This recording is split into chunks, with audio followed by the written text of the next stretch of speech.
Maintenant mu am lu ñuy owee ay chargé de cours comme ni mu ko waxee il a parfaitement raison alors chargé de cours yi man lenn rek laa bëgg mu leeral ko walla mu leerlu ko mooy ñoom ci seen waxtaan ak lii am ci wàllu enseignement fonction enseignante ak nag ngay progresser nag ngay duggee ci fonction publique et cetera munoo ci dugg egg ci yenn maanaam progresser te amoo le diplôme professionnel donc c'est pas un diplôme académique le diplôme professionnel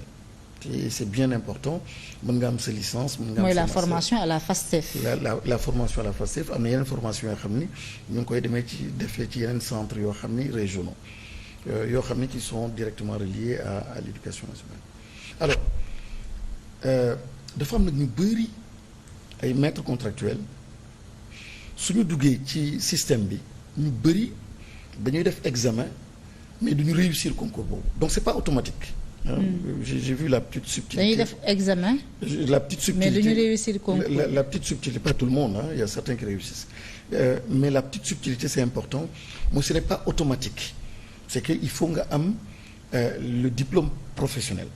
alors donc mën nga ci def 2 ans pare. ñu yóbbu la en formation soo amul diplôme professionnel bi ben munoo justement am li nga bëgg a. munoo intégrer le corps professoral. waaw comme ni mu ko waxee noonu et puis donc il y a toujours ce blocage là et donc sur les 2000 et quelques environ il y a 300 et quelques il a parfaitement raison yoo xam ni ñoom la ñu yónni en formation et il y a d'autres qui sont en attente et puis c'est par cohorte mais man décision bi ma jël. mooy accélérer donc tout le stock là bi resté aussi mooy en rapport avec la FASTEF ñu mën en formation à distance ñoom ñëpp accélérer donc formation bi mais accélérer la formation ne veut pas dire aussi garantir ni ñëpp nañ ko am et il y a même certains qui vont parfois à la retraite sans avoir donc le diplôme professionnel. Voilà donc il a raison mooy il y a un problème de formation il faut qu'on aide parce que par cohorte c'est encore très lent et donc il faut aider et aujourd'hui il y a les 300 mais c'est pas suffisant tout le reste mooy les environ 2000 1700 environ lépp dañu bëgg donc avant rentrée bi. avant rentrée prochaine. Inch'Allah ñu mën a nekk en position de stage. à la FASTEF ñu yóbbu leen formation non formation parce que position de stage bi du lu ñuy privilégié aussi parce que il y a un déficit d'enseignants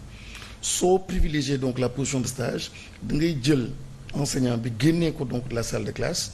yóbbu ko donc en position de stage boobu baaxul donc aujourd'hui puisque la FASTEF et l'enseignement à distance permet justement de régler ces problèmes-là aujourd'hui il y a une capacité boo xam ne am nañ ko on peut faire avancer et on peut mettre donc dans beaucoup plus de cohortes et tout le stock d'ailleurs bi fi des bëgg nañu ñu dem en formation et mën a vider donc. mais xam nga d'ores et déjà ñoom posé ñu le problème du diplôme professionnel dañ ne bu ñu defee 2 ans nañ leen may possibilité ñu dem en formation en vue de l'obtention du diplôme professionnel et ñu mën a changer li nga xam ne. moom mooy seen statut intégrer leen. comme professeur reverser leen dans la fonction publique mais opportunité wu def formation boobu sax déjà. la ñu amul ba ñuy waxu diplôme professionnel. xam nga le constat bi ngay def nii constat boobu la ñëpp def et on s'est tous désolés et moom laa commencé mooy situation boo xam ni catastrophique bi enseignant yi di dund et donc j'ai commencé par dire li ñu nekk di def donc pour vider ay passif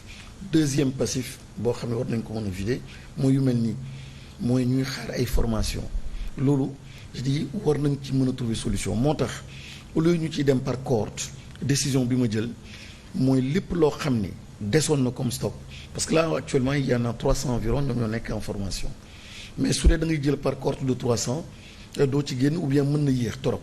donc décision bi encore une fois mooy en rapport avec la FASTEF ñu mën leen former donc les 1000 et quelques environ autour de 2000 yi des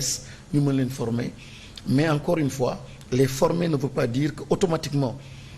ou bien que le diplôme professionnel donc est garanti. mais diplôme professionnel bi kay ci ñoom la dépendre. ñoom ñoo war a passer l'examen. waaw mais c'est que y a des fois day am amalgame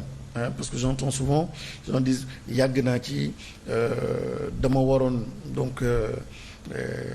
suma carrière niveau bii laa ci waroon toll waroon nañ ma intégrer donc au niveau de la fonction publique ma dem niveau formation comme les fonctionnaires par exemple et malheureusement je suis toujours ci benn situation boo xam ni je n'arrive pas à avancer mais li koy expliquer souvent c'est simplement parce que la formation a été suivie mais le diplôme n'a pas été obtenu donc c'est aussi le cas de certains le cas de certains donc encore une fois si c'est le problème de la formation qui est posé les mesures ont été prises pour régler ce problème-là de la formation en ce moment il y a 300 et quelques pour le reste du stock la décision qui a été prise muy tous les envoyer en formation à distance pour que ñëpp simultanément mën ko def et en espérant que ñoom ñëpp dinañu mën a am le diplôme professionnel